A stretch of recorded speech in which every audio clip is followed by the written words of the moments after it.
Raviteja films నేను ఒకప్పుడు ఎంత ఇంట్రెస్టింగ్గా చూసేవాడిని అంటే నా కాలేజ్ డేస్లో కానీ నా స్కూల్ డేస్లో కానీ ఒకటే రవితేజ ఫిలిం ఒకటే థియేటర్లో 2 to 3 టైమ్స్ చూసేవాడిని. అండ్ ఫ్లాప్ ఫిలిమ్స్ లైక్ దరువు కూడా చాలా మంచి రిపీట్ వాల్యూ ఉండేది.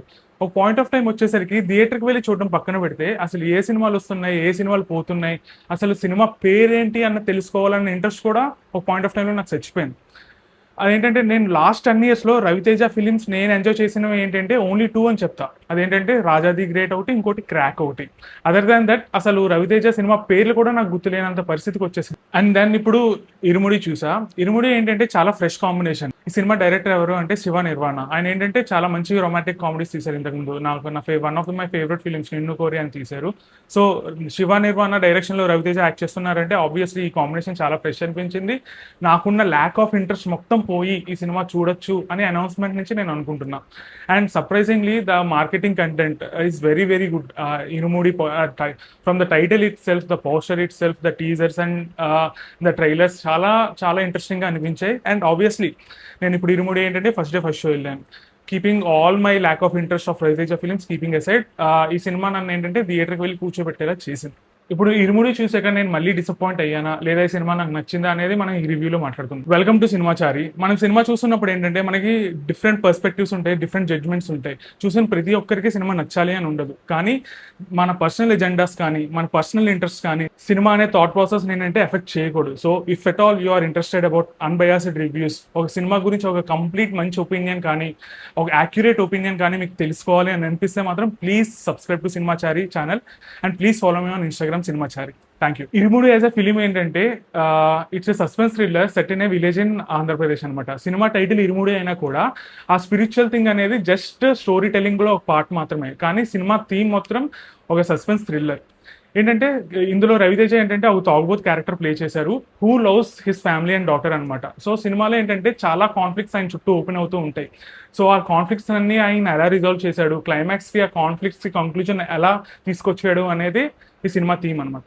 సినిమా క్రాఫ్ట్ గురించి మాట్లాడుకుంటే ఈ సినిమా ప్రెజెంటేషన్ అనేది చాలా చాలా బాగుంటుంది. ఏంటంటే సినిమా డైరెక్టర్ అనుకున్న స్టోరీకి క్రాఫ్ట్, అది సినిమాటోగ్రఫీ కానీ డైరెక్షన్ కానీ మ్యూజిక్ కానీ పర్ఫార్మెన్సెస్ కానీ ఎడిటింగ్ కానీ స్క్రీన్ ప్లే కానీ క్రాఫ్ట్కి ఏంటంటే ఎక్కడా అన్యాయం చేయవు. కానీ సినిమాలో హీరో చుట్టూ ఓపెన్ అయిన కాన్ఫ్లిక్ట్స్ ఏంటంటే సినిమా స్టార్టింగ్లో ఓపెన్ అయిన కాన్ఫ్లిక్ట్స్ సినిమా ఎండ్ అయ్యే వరకు అవి కాన్ఫ్లిక్ట్స్గానే ఉండిపోతాయి అనమాట. సినిమా లేయర్స్గా ముందుకు వెళ్తూ ఉంటుంది కానీ సినిమా క్లైమాక్స్ వచ్చే వరకు మనకి ఏం జరుగుతున్నదో అనే క్లారిటీ అసలు రాదు. సో అదేంటంటే అంత క్లారిటీ లేకపోయినా ఏం జరుగుతుందన్న క్లారిటీ లేకపోయినా at cinema is engaging to watch అనమాట. ఈ సినిమా చూస్తున్నంతసేపు తెలుగు సినిమాల్లో హీరోయిజం అనేది చాలా ఎవాల్వ్ అయింది అనిపించింది. ఎందుకంటే చాలా మంచి స్టోరీ పెట్టుకుని మంచి డ్రామా పెట్టుకుని ఎలివేషన్స్కి కానీ ఫైట్స్కి కానీ పాటలకి కానీ మంచి స్కోప్ పెట్టుకుని కూడా ఎక్కడ కమర్షియల్గా సినిమాని ఎలివేట్ చేయడానికి డైరెక్టర్ ట్రై చేయలేదు. ఏంటంటే he believed in only story telling అనిపించింది నాకైతే. రవితేజ లాంటి హీరోని పెట్టుకుని కూడా కమర్షియల్గా సినిమాని ఎలివేట్ చేద్దామని అనుకోకుండా ఓన్లీ స్టోరీని నమ్మాడు కాబట్టి నాకు ఏంటంటే చాలా ఇట్ ఫీల్స్ సో గుడ్ అనమాట. So that is one of the best plus point of the film అనిపించింది నాకు. సో ఈ సినిమా వరకు అయితే సినిమా నెగిటివ్స్ మాట్లాడడం కన్నా so I have to give you some trigger warnings అని అనిపించింది. ఏంటంటే సినిమా ఏంటంటే ఇరుముడి అనే టైటిల్ ఉన్నా కూడా స్పిరిచువల్ ఫిలిం కాదు. The core theme of the film ఏంటి అంటే చాలా డిస్టర్బింగ్గా ఉంటుంది. సో సినిమాలో డిస్టర్బింగ్ డెత్ ఉంటుంది. పెడో లాంటి థీమ్స్ ఏంటంటే the core theme of the film in the second half అనమాట. సినిమా ప్రెజెంటేషన్ ఎంత బాగున్నా కూడా సెకండ్ హాఫ్లో స్టోరీ అనేది మిమ్మల్ని చాలా అన్కంఫర్టబుల్ ఫీల్ చేయొచ్చు. సో కంక్లూజన్ ఏంటి, సినిమా ఎలా ఉంది అని ఒక ముక్కులో చెప్పు అంటే సినిమా డెఫినెట్లీ బాగుంది. Definitely one of the best outings from Ravi Teja after ages అని చెప్తాను నేను. బట్ ఏంటంటే సినిమాకి వెళ్ళే ముందు please keep in mind that happy go lucky type of film అయితే కాదు.